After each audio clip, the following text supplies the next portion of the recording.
तो आज का जो टॉपिक है वो है फिरोज शाह तुगलक के बारे में ही हम पढ़ने वाले हैं।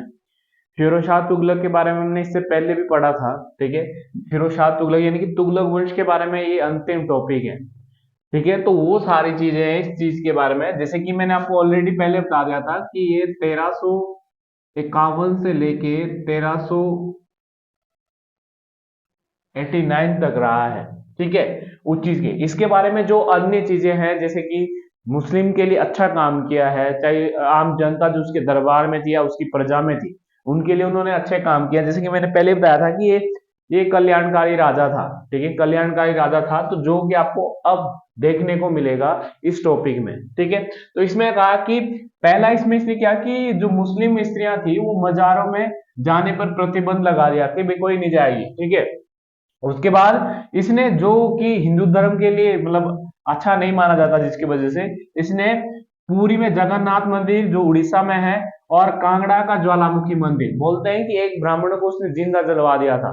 ठीक है, ऐसा ऐसा भी माना जाता है। तो ये भी इंपॉर्टेंट चीज है जो आपको आगे पता चलेगा कि इस किताब में ये सारी चीजें राज्य के खर्च के लिए उसने हज किया था। ये पहला शासक था दिल्ली का या सुल्तान था जिसने राज्य के खर्च पर हज की यात्रा करना शुरू कर दी। वे राज्य देगा पैसा अगर आपने यात्रा करनी है।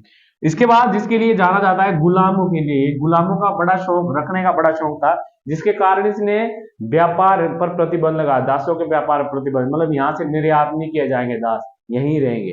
तो उसके दरबार में 1,80,000 दास रहते थे, जिसमें से 12,000 तो कारखानों में काम करते थे, जो लिखने वाला काम जो होता है, ठीक है, उसमें काम करते थे। इसलिए उसने यहाँ पे एक विभाग भी बनाया था, दीवान ए बंदगान, मतलब दासों के लिए अलग से विभाग बना दिया। ठीक है, दासों के लिए एक अलग ही विभाग बना दिया, दीवान ए बंदगान। ठीक है, तो वो भी बहुत इंपॉर्टेंट है कि कब।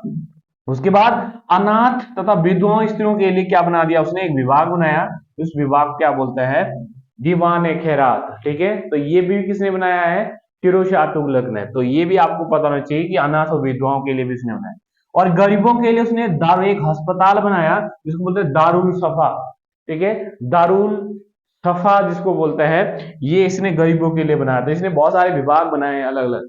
ठीक है, फिरोज शाह तुगलक इसने वृद्धावस्था पेंशन के लिए, पेंशन विभाग के लिए एक अलग से विभाग बनाया जिसको बोलते दीवान ए इश्तियाक। ठीक है, तो ये आपको विभाग से पता चल रहा होगा कि ये वो बहुत कल्याणकारी यानी प्रजा के लिए उसने काफी काम किए हैं।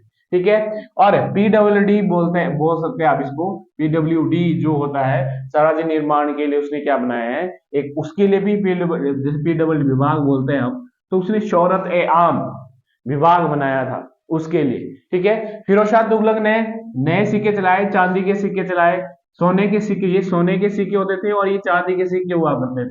तो ये सारी चीजें इसने चलाई है। इसके समय में ही अजुजुद्दीन खालिद किरमानी ने एक किताब लिखी थी फिरोज शाह तुगलक। इसी में वर्णन है कि भाई इसने 1300 किताबों को, यहाँ की संस्कृति की 1300 किताबें ले गया था और उनमें से संस्कृत से फारसी में 300 किताबों का फारसी में अनुवाद कर लिया था उसने।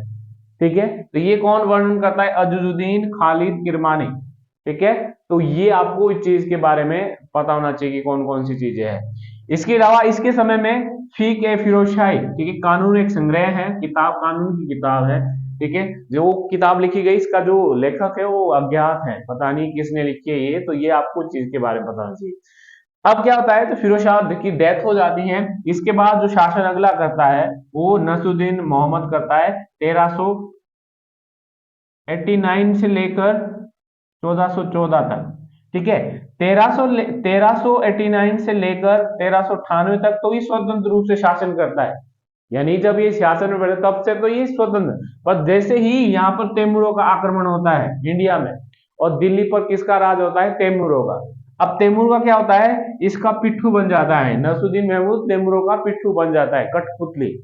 यानी शासन तो नसरुद्दीन महमूद चला रहा है, मोहम्मद चला रहा है, पर किसका कहने पर, तैमूर के। ठीक है, तो 1398 से लेकर 1414 तक किनके इशारों पे काम किया उसने, तैमूर के इशारों से काम किया है। ठीक है, तो बाकी आपको मैंने किताबें बता दी थी, इसमें से किताब बहुत सारी बर्नी ने भी लिखी है, तारीख फिरोजशाही, और इसने खुद अपनी किताब भी लिखी है, ठीक है। तो मतलब आत्मकथा जिसको आप कह सकते हो, ठीक है। तो ये आपके लिए इंपॉर्टेंट चीज है। तो ये आज के लिए इतना ही होगा, जो आपके एग्जाम के लिए जो मैंने अंडरलाइन किया है, तो आपने